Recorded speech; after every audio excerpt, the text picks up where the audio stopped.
In today's video, I'm going to teach you how to input your final destination and add a stop in Waze Live Map on Chrome.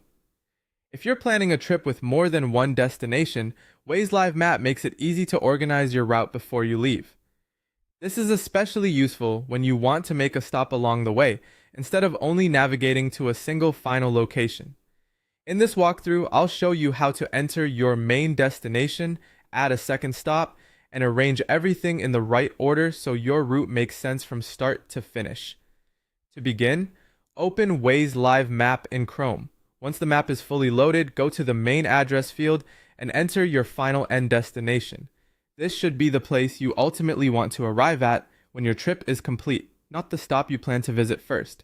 Be as specific as possible when typing the address so Waze can identify the correct location and display the best match on the map.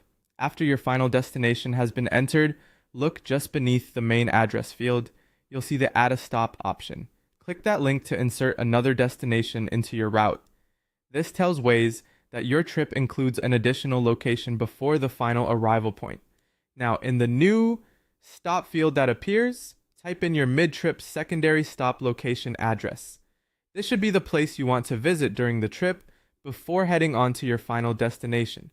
Again, entering a complete and accurate address will help avoid confusion and make sure the map places your stop correctly. Once both locations are added, take a moment to review the route order.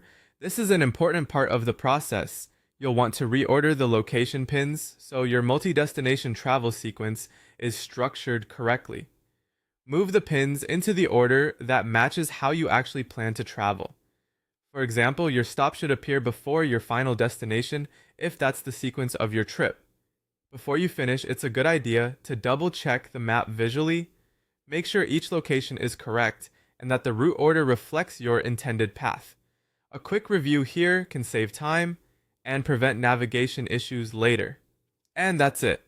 Once your final destination is entered, your extra stop is added, and the pins are arranged in the right order, your multi-stop route is ready to go in Waze Live Map on Chrome.